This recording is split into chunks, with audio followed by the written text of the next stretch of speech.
Hello friends, good morning. നമ്മുടെ Kerala TV സീരിയലിലേക്ക് എല്ലാവർക്കും സ്വാഗതം. അങ്ങനെ അലീനയും സഹോദരങ്ങളും പോകാനുള്ള ദിവസമായി. അങ്ങനെ അവരെല്ലാവരും സംസാരിച്ച് പോയി കിടന്നു. അത് കഴിഞ്ഞപ്പോഴത്തേക്കും ഗ്രേസമ്മയ്ക്കും മാമച്ചാനും ഭയങ്കര സങ്കടം. പിള്ളേരെല്ലാവരും പോവുമല്ലേ, ഇവരൊറ്റപ്പെട്ട് പോവുകയാണ്, ഇനിയിപ്പോൾ ഇവരൊറ്റയ്ക്കായി എന്നുള്ളൊരിത്. അങ്ങനെ സങ്കടപ്പെട്ട് അവർ രണ്ടുപേരും കൂടെ ഇരിക്കുമ്പോൾ നമ്മുടെ അലീനയും അതുപോലെ രേവതിക്കുട്ടിയും മുറിയിൽ ചെന്നിട്ട് അവരും ഇങ്ങനെ സംസാരിച്ചുകൊണ്ടിരിക്കുക കേട്ടോ. അപ്പോൾ രേവതിക്കുട്ടി അലീന ചേച്ചി അവിടെ നിന്ന് ഇറങ്ങുന്നതിനെ പറ്റിയൊക്കെയുള്ള കാര്യങ്ങൾ ചോദിക്കുവാണ്. അപ്പോൾ അച്ഛൻ തീരുമാനിക്കുന്നിടത്തേക്ക് എനിക്ക് പോകാനായിട്ട് സാധിക്കുകയുള്ളൂ എന്ന കാര്യം രേവതിക്കുട്ടിയോട് അന്നേരം അലീന പറഞ്ഞു. അവിടെ നിന്ന് ഇറങ്ങാൻ തീരുമാനിച്ച സ്ഥിതിക്ക് ചേച്ചി എന്തിനാ ബാലചന്ദ്രൻ സാറിൻ്റെ കാര്യങ്ങൾ അല്ലെങ്കിൽ വാക്കൊക്കെ കേൾക്കുന്നതെന്ന് ചോദിച്ചപ്പോൾ അലീന അച്ഛനോടുള്ള തൻ്റെ കമ്മിറ്റ്മെൻറ്റും അതുപോലെ ആ ഒരു ഇതെല്ലാം പറയുക. അങ്ങനെ അലീനയ്ക്ക് ഭയങ്കര സങ്കടമായിട്ടോ അവിടുന്ന് പോകുന്നതിൽ. ചേച്ചിക്ക് അവിടുന്ന് പോകുന്നതിൽ നല്ല സങ്കടം ഉണ്ടല്ലേ എന്ന് രേവതിക്കുട്ടി ചോദിക്കുമ്പോൾ പിന്നെ സങ്കടം ഇല്ലാതിരിക്കുമോ? എൻ്റെ കൂടപ്പിറപ്പുകളെയും എൻ്റെ അമ്മയെയും അച്ഛനെയും ഒക്കെ ഉപേക്ഷിച്ച് പോകുന്നത് എനിക്കൊട്ടും താല്പര്യം ഉണ്ടായിട്ടല്ല എന്ന് നിനക്കറിയില്ലേന്ന് അലീന ചോദിച്ചു. ആ പൂതനേനെ എന്തിനാ ചേച്ചി വെറുതെ അമ്മയെന്ന് വിളിക്കുന്നത്? അവർക്കേ അമ്മയെന്നുള്ള വിളി കേൾക്കാനുള്ള ഒരു യോഗ്യതയില്ല എന്നൊക്കെ പറഞ്ഞ് ഭയങ്കര ഇത്. അങ്ങനെ അതെല്ലാം പറഞ്ഞുകൊണ്ടിരിക്കുമ്പോൾ അലീന നമുക്ക് കിടക്കാൻ മോളെ, നീ അത് വിട് എന്നും പറഞ്ഞുകൊണ്ട് അലീന വിഷയത്തിൽ നിന്ന് രേവതിക്കുട്ടി അങ്ങോട്ട് മാറ്റി.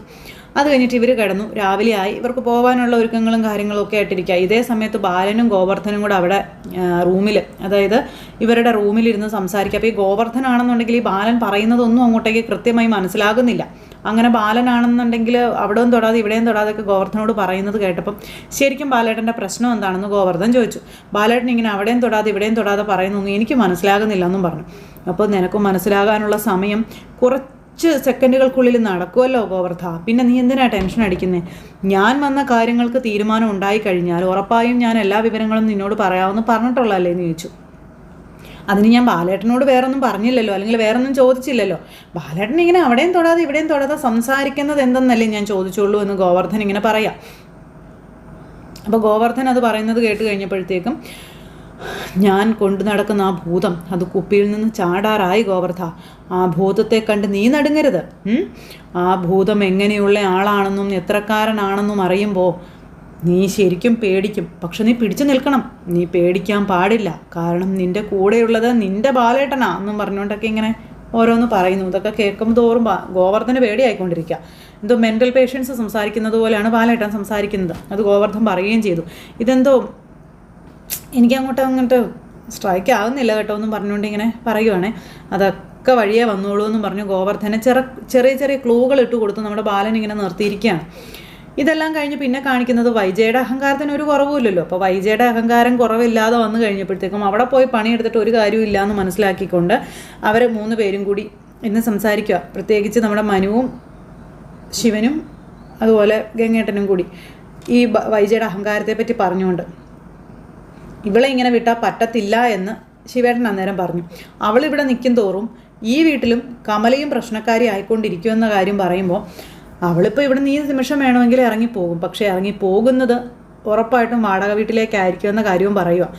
ഒരു രീതിയിലും അവൾ അടുക്കുന്നില്ലല്ലോ എന്നൊക്കെ പറഞ്ഞുകൊണ്ട് ഇവരിങ്ങനെ പറയാം. അപ്പോൾ അലീനയാണ് അവളുടെ മെയിൻ ശത്രു, അതുകൊണ്ടാണ് അവൾ അമ്പിനും വില്ലിനും അടുക്കാത്തതെന്ന് ശിവേട്ടനും പറഞ്ഞു. അങ്ങനെ ഇവർ 2 പേരും കൂടി എന്നിട്ട് നമ്മുടെ ബാലേട്ടനെ വിളിക്കാനായിട്ട് ഒരുങ്ങുവാണ്. അങ്ങനെ ബാലേട്ടൻ്റെ നമ്പറിലേക്ക് ഇവർ വിളിക്കുക, ബാലേട്ടനോടെങ്കിലും ഒന്ന് പിന്തിരിയാൻ പറയാനായിട്ട്. അപ്പോൾ വൈജയോ ഇങ്ങനെ ആയിപ്പോയി, ബാലനെങ്കിലും എന്നും പറഞ്ഞിങ്ങനെ ഫോൺ എടുത്ത് വിളിക്കുന്നു. അപ്പോൾ ഇവരുടെ കോള് കണ്ടപ്പോഴത്തേക്കും ബാലേട്ടന് വീണ്ടും ഭയങ്കര പുച്ഛവും പരിഹാസവും ഒക്കെ. വിളിക്കുന്നുണ്ട്. അളിയന്മാർ രണ്ടും പേടിച്ചരണ്ട് അങ്ങനെ ഇരിക്കുകയാണ്. ഇനി ബാലചന്ദ്രൻ പോയി എന്തൊക്കെ ഉണ്ടാക്കി, ആരെയൊക്കെ കണ്ടു, ഇനി കുപ്പിയിലെ ഭൂതത്തെ പിടിച്ചോ, ഇതൊക്കെ അറിയാൻ വേണ്ടിയിട്ടാണ് അവന്മാർ വിളിക്കുന്നതെന്നും പറഞ്ഞുകൊണ്ട് നമ്മുടെ ബാലേട്ടൻ ഫോൺ എടുത്തിട്ട് ഹലോ പറയണം, റിട്ടയർഡ് കേണൽ ഗംഗാധര മേനോൻ എന്നൊക്കെ പറഞ്ഞുകൊണ്ട് ബാലേട്ടൻ്റെ ആ ഒരു ഇതുണ്ടല്ലോ, ആ ഒരു രീതിയിൽ സംസാരിക്കുക. അപ്പോൾ അത് കേട്ട് കഴിഞ്ഞപ്പം ബാല, നിങ്ങളെ വിളിച്ചത് എന്തിനാണെന്ന് എനിക്ക് നല്ല വ്യക്തമായിട്ടറിയാം. അതുകൊണ്ട് കൂടുതൽ പറഞ്ഞ് നിങ്ങളങ്ങ് ബുദ്ധിമുട്ടണമെന്നില്ല. നിങ്ങൾ പറയുന്നത് എന്താണെങ്കിലും അതനുസരിക്കാൻ തൽക്കാലം ബാലചന്ദ്രനെ കിട്ടില്ല എന്ന് പറഞ്ഞു. ബാലചന്ദ്രൻ ഉദ്ദേശിച്ച കാര്യങ്ങൾ നടപ്പിലാക്കാതെ ബാലചന്ദ്രൻ പിന്നോട്ടില്ല എന്നും പറയുക. അങ്ങനെ അവരുടെ വായ അടപ്പിച്ചു. അപ്പം ഞാൻ പറയുന്ന ഒന്ന് കേൾക്ക്, വൈജയെപ്പോലെ നീയും തുടങ്ങരുതെന്ന് പറയുമ്പം ബാലേട്ടൻ്റെ വായിലെ നാവല്ലേ, ചുമ്മാ ഇരുന്ന് കേൾക്കാൻ ഇവർക്ക് പ്രത്യേക ഒരു താല്പര്യമാണ്. വായി തോന്നിയത് മുഴുവനും അദ്ദേഹം അങ്ങ് പറഞ്ഞതോ നല്ല നല്ല ചെവിക്കല്ല് പൊട്ടിപ്പോണ സൈസ് ഡയലോഗുകളും. അപ്പോൾ അതൊക്കെ കേട്ട് കഴിഞ്ഞപ്പോൾ അതേ ഭയങ്കര ഇതിലിങ്ങനെ ഇവരോട് സംസാരിച്ചിട്ടും കാര്യമില്ല എന്ന് മനസ്സിലാക്കി ഫോൺ അങ്ങ് കട്ട് ചെയ്തു. അവൻ അമ്പിനും വില്ലിനും എടുക്കില്ല. ഇവർ രണ്ടുപേരും കൂടി ഇങ്ങനെ തുടങ്ങിയാൽ നമ്മൾ എന്നാ ചെയ്യും ഗംഗേട്ടാന്ന് ചോദിച്ചുകൊണ്ട് ശിവേട്ടൻ. ഇനിയിപ്പോൾ എല്ലാം വരുന്നത് പോലെ വരട്ടെ, അഹങ്കാരം കൊണ്ട് വരുത്തി വെക്കുന്നതിന് അവളായിട്ട് തന്നെ അനുഭവിക്കട്ടെ. അവൾക്ക് വേണ്ടി ഇത്രയും കാലം നമ്മൾ കിടന്ന് ഓടിയില്ലേ, ഇനിയെല്ലാം അവൾ തന്നെ നോക്കട്ടെ എന്ന് പറഞ്ഞ് ഗംഗേട്ടൻ പറയാം. കാരണം വൈജയുടെ പുറകെ നടന്നു മടുത്തു. അതുകൊണ്ട് ഇതൊക്കെ കഴിഞ്ഞ് പിന്നെ കാണിക്കുന്നത് അലീനയും അതുപോലെ സഹോദരങ്ങളും പോകാനായിട്ട് ഇറങ്ങും. അപ്പോൾ ഈ രോഹിത് ഒരുങ്ങി കഴിഞ്ഞപ്പോൾ രോഹിത്തിൻ്റെ വണ്ടിയുടെ താക്കോല് കണ്ടില്ല. രോഹിത് അതിലെല്ലാം തപ്പി നടക്കുക കേട്ടോ. താക്കോൽ എവിടെയെന്ന്. അപ്പോഴത്തേക്കും നമ്മുടെ രേവതിക്കുട്ടി അവിടെ ഇങ്ങനെ നിൽക്കുകയാണ്. അപ്പോൾ രേവതിക്കുട്ടിയുടെ അടുത്തേക്ക് വന്നു രോഹിത്. രേവതിക്കുട്ടി, നീ ഞങ്ങളുടെ വണ്ടിയുടെ താക്കോല് കണ്ടായിരുന്നു എന്ന് ചോദിച്ചു.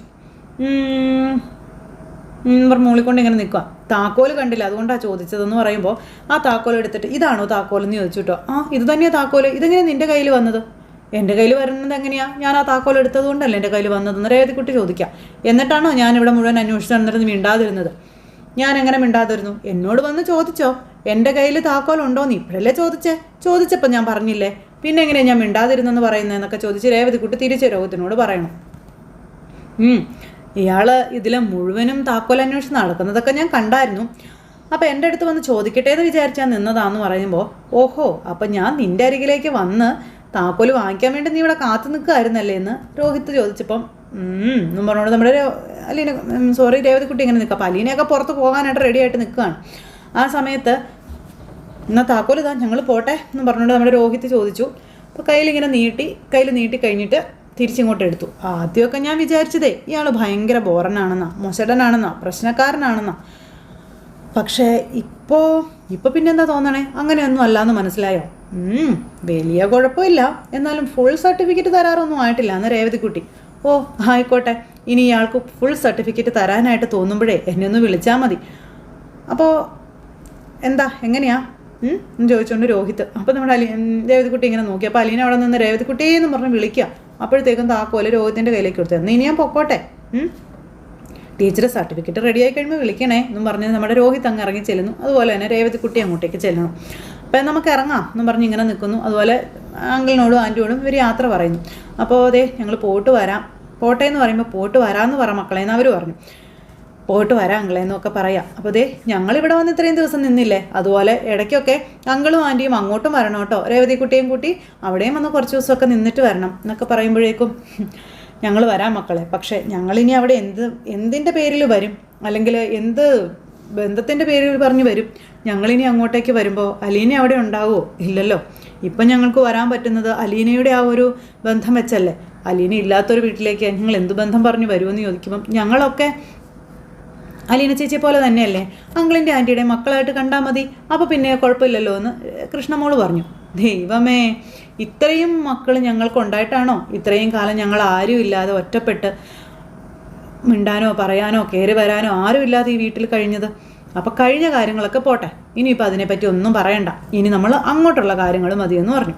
ആ സമയത്ത് അങ്ങനെയൊന്നും പറ്റത്തില്ല എന്ന് പറഞ്ഞുകൊണ്ട് നമ്മുടെ രേവതിക്കുട്ടി ഇങ്ങനെ ചാടിക്കയറി പറയാം. അപ്പോഴത്തേക്ക് അലീന രേവതിക്കുട്ടി അമ്പടി കുശുംബി, നിനക്ക് മൊത്തത്തിൽ ആൻറ്റി അങ്കിളിനെ അങ്ങോട്ട് എടുക്കാൻ വേണ്ടിയിട്ടാണോ വേറെ ആരെ കൊണ്ട് നീ തൊടിയിപ്പിക്കാത്തതെന്നൊക്കെ ചോദിക്കാം. അങ്ങനെയെങ്കിൽ അങ്ങനെ, നിങ്ങൾക്ക് അങ്ങനെ കരുതാനാണ് ഇഷ്ടമെങ്കിൽ നിങ്ങൾ അങ്ങനെ തന്നെ കരുതിക്കോ എന്നൊക്കെ പറഞ്ഞുകൊണ്ട് നമ്മുടെ രേവതിക്കുട്ടി ഇങ്ങനെ പറയാം. അത് കഴിഞ്ഞിട്ട് ഞാൻ ചുമ്മാ പറഞ്ഞല്ലേടി എന്ന് പറഞ്ഞ് മൂക്കയിലൊക്കെ പിടിച്ച് അനിയത്തിക്കുട്ടിയെ സ്നേഹിച്ചു. അതിനുശേഷം പിന്നെ എല്ലാവരോടും യാത്ര പറഞ്ഞ് കൈയൊക്കെ കൊടുത്ത് അവരിങ്ങനെ ഇറങ്ങുവാണ്. അപ്പോൾ അതേ പിള്ളേരെല്ലാവരും അവരെ വീട്ടിലേക്ക് ക്ഷണിച്ചു. അതുപോലെ തന്നെ ഇവിടെ ഉണ്ടായിരുന്ന ആ ഒരു എക്സ്പീരിയൻസിനെ കുറിച്ച് ഇവരോട് പറഞ്ഞു. അങ്ങനെ സംസാരവും അതുപോലെ സ്നേഹപ്രകടനങ്ങളും കാര്യങ്ങളെല്ലാം കഴിഞ്ഞ് ഇവരങ്ങനെ ഇറങ്ങി കഴിഞ്ഞപ്പോഴത്തേക്കും ടാറ്റയൊക്കെ കൊടുത്ത് അവരവിടെ നിൽക്കുക. അവർ പോയപ്പോഴത്തേക്കും രേസമ്മയുടെയും മാമച്ചായൻ്റെ രേവതിക്കുട്ടിയുടെ ഒക്കെ മനസ്സങ്ങ് വേദനിക്കുക. എല്ലാവരുടെയും മുഖമൊക്കെ വല്ലാണ്ടായി, എല്ലാവരും ഇങ്ങനെ സങ്കടപ്പെട്ട് മുഖമൊക്കെ വല്ലാത്തൊരിതിൽ ഇങ്ങനെ നിൽക്കുന്നു. അങ്ങനെ എല്ലാവരും ടാറ്റയൊക്കെ കൊടുത്ത് ഇറങ്ങിയപ്പോഴും തിരിഞ്ഞു നോക്കി ഇവർ പോകും. അപ്പോൾ നമ്മുടെ രോഹിത്ത് രേവതിക്കുട്ടിയെ നോക്കി ടാറ്റയൊക്കെ കൊടുത്തിട്ട് പോവുകയാണ്. നേരത്തെ അവർ രണ്ടുപേരും കൂടെ നേരെ കണ്ട കീരിയും പാമ്പും ആയിരുന്നല്ലോ, പക്ഷേ ഇപ്പോൾ അവർ നല്ല ഫ്രണ്ട്സായി. അങ്ങനെ രേവതിക്കുട്ടിയും അവർക്ക് ടാറ്റയൊക്കെ കൊടുത്തു. അങ്ങനെ സന്തോഷമായിട്ട് അവർ വണ്ടിയിൽ കയറി കുറേ ടാറ്റയൊക്കെ കൊടുത്ത് വീണ്ടും ഇവരങ്ങ് പോയി കഴിഞ്ഞപ്പോഴത്തേക്കും കുറച്ച് ദിവസം ഈ വീടൊരു ഉത്സവപ്പറമ്പ് തന്നെ ആയിരുന്നല്ലേ മാമച്ചായ എന്ന് ഗ്രേസമ്മ ചോദിക്കുക. ഇനിയിപ്പം ആളില്ല, അനക്കമില്ല, നമ്മൾ വീണ്ടും പഴയതുപോലെ ആയല്ലേ എന്ന് ചോദിക്കുമ്പം ഇന്നലെ വന്നവരെ ഇന്ന് പോകുമെന്ന് നേരത്തെ അറിയില്ലായിരുന്നോ? അല്ലാതെ അവരിവിടെ സ്ഥിരതാമസത്തിന് വന്നതാണെന്നാ വിചാരിച്ചേ?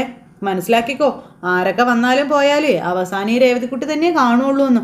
അത് പിന്നെ ഞങ്ങൾക്ക് അറിയത്തില്ലേടി പെണ്ണേ എന്ന് പറഞ്ഞുകൊണ്ട് രേസമ്മ അന്നേരം രേവതിക്കുട്ടിയോട് ഇങ്ങനെ പറയണം. അങ്ങനെ അവർ എല്ലാവരും കൂടെ പോയി കഴിഞ്ഞ് ഇവർ ഇത്രയൊക്കെ സംസാരിച്ച് ഇവരകത്തേക്ക് കയറിപ്പോയി. കുറച്ച് കഴിഞ്ഞപ്പോഴത്തേക്കും പിന്നെ കാണിക്കുന്നതെന്ന് പറഞ്ഞിട്ടുണ്ടെങ്കിൽ നമ്മുടെ ബാലചന്ദ്രനും അതുപോലെ തന്നെ ഗോവർദ്ധനും കൂടി ഒരു വീടിൻ്റെ മുറ്റത്തേക്ക് വന്നു. ഭയങ്കരമായിട്ടൊരു വീട്, ഒരു തോട്ടം, അങ്ങനെ ഒരു തോട്ടത്തിൻ്റെ നടുക്കൊരു വീട്. അപ്പോൾ ഇത് എന്തൊരു സ്ഥലമോ എൻ്റെ ബാലേട്ടാന്ന് ഗോവർദ്ധൻ ചോദിക്കുമ്പം ഇതങ്ങനെ ഒരു സ്ഥലമാണ് എന്ന് പറഞ്ഞുകൊണ്ട് ഇങ്ങനെ പറയാട്ടോ. അപ്പോൾ അങ്ങനെ ഇവർ രണ്ടുപേരും കൂടെ അവിടേക്ക് ചെന്നു.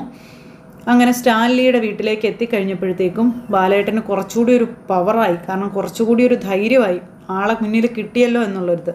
അങ്ങനെ നമ്മുടെ ബാലേട്ടൻ ചെല്ലുന്നു. അങ്ങനെ ഗോവർദ്ധനുമായിട്ട് കുറേ സംസാരിച്ചപ്പോൾ ഗോവർദ്ധനോട് പറഞ്ഞു, താനിവിടെ നിന്നാൽ മതി, അകത്തേക്ക് കയറി വരണ്ടാന്ന്. ഞാൻ വരുന്നില്ല ബാലേട്ട, പോയിട്ട് വരാൻ പറഞ്ഞു. ഗോവർദ്ധൻ അവിടെ നിൽക്കുന്നു. ബാലേട്ടൻ എന്തും ഇവിടെ പ്രതീക്ഷിക്കാം, എന്ത് കണ്ടാലും മിണ്ടരുത്, പ്രതികരിക്കുകയും ചെയ്യരുത് കേട്ടോ എന്നൊക്കെ ഗോവർദ്ധൻ ഇങ്ങനെ നിൽക്കുമ്പോൾ ക്ലാസ് എടുത്ത് കൊടുത്തിട്ടാണ് ബാലേട്ടൻ അകത്തേക്ക് കയറി പോകുന്നത്. അകത്തേക്കെന്ന് പറഞ്ഞാൽ സിറ്റൗട്ടിലേക്ക് ഇന്ന് കോളിംഗ് ബെൽ അടിക്കുക. കോളിംഗ് ബെൽ അടിച്ചിട്ട് ഇങ്ങനെ നിൽക്കുകയാണ്. അപ്പോൾ ഗോവർദ്ധൻ ഇങ്ങനെ ഇതെന്താണെന്നൊന്നും മനസ്സിലാകാതെ ഇങ്ങനെ നോക്കി നിൽക്കുക. ആ സമയത്ത് അവിടുന്ന് ഒരാൾ വന്നിട്ട് ഡോറ് തുറക്കുന്നു. ബാലേട്ടൻ കുറച്ച് നേരം വെയിറ്റ് ചെയ്ത് നിൽക്കുന്നു. ഒരാൾ വന്ന് ഡോറ് തുറക്കുന്നു. ഡോറ് തുറന്നപ്പോഴത്തേക്കും ബാലേട്ടൻ ഇങ്ങനെ നോക്കുക കേട്ടോ. ബാലേട്ടൻ ഇങ്ങനെ നോക്കി നിൽക്കുന്നു. അകത്തുനിന്ന് വന്ന ആൾ ബാലേട്ടനെയും തന്നെ ഇങ്ങനെ നോക്കി ഇങ്ങനെ നിൽക്കുന്നു. അപ്പോൾ ആ ഒരു, അതായത് സ്റ്റാൻലിയും അതുപോലെ ബാലേട്ടനും നേർക്ക് നേരെ വരുന്ന ആ ഒരു സിറ്റുവേഷൻ, അങ്ങനെയൊക്കെ ഒരു കാര്യങ്ങളും ഒക്കെ ആയിട്ട് ഭയങ്കര സസ്പെൻസായിട്ടാണ് നമ്മുടെ ഇന്നത്തെ കഥ അവസാനിച്ചിട്ടുള്ളത്. അപ്പോൾ ദേ ഒരുപാട് വിശേഷങ്ങൾ ഇനിയും വരാനുണ്ട്. അപ്പോൾ ആരും മിസ് ചെയ്ത് കളയരുത്, എല്ലാവരും കാത്തിരുന്ന് കാണണം കേട്ടോ. എല്ലാവർക്കും നല്ലൊരു ദിവസം ആശംസിക്കുകയാണേ. എല്ലാവരുടെയും സപ്പോർട്ടിനും സ്നേഹത്തിനും ഒത്തിരി നന്ദി ഹൃദയത്തിൻ്റെ ഭാഷയിൽ അറിയിക്കുകയാണ്. അടുത്ത സൂപ്പർ ഹിറ്റ് കഥകളുമായി കാണാമെന്നുള്ള പ്രതീക്ഷയോടെ നിർത്തുന്നു. അതോടൊപ്പം നമ്മുടെ ചാനൽ ആദ്യമായിട്ട് കാണുന്നവരുണ്ടെങ്കിൽ ഒന്ന് സബ്സ്ക്രൈബ് ചെയ്യണം കേട്ടോ. തൊട്ടടുത്ത് കാണുന്ന ബെൽബട്ടൺ അമർത്തി കഴിഞ്ഞിട്ടുണ്ടെങ്കിൽ നമ്മുടെ വീഡിയോസ് എളുപ്പത്തിൽ കാണാൻ കഴിയുന്നതായിരിക്കും. നോട്ടിഫിക്കേഷനായിട്ട് നിങ്ങളുടെയൊക്കെ ഫോണുകളിലേക്ക് എത്തുന്നതുമായിരിക്കും. അപ്പോൾ എല്ലാവരുടെയും സപ്പോർട്ട് ഇനിയും കൂടെ ഉണ്ടാകുമെന്നുള്ള പ്രതീക്ഷയോടെ, വീണ്ടും കാണാമെന്നുള്ള പ്രതീക്ഷയോടെ എല്ലാവർക്കും നന്ദി അറിയിച്ചുകൊണ്ട് നിർത്തുന്നു. Tata, take care, bye bye.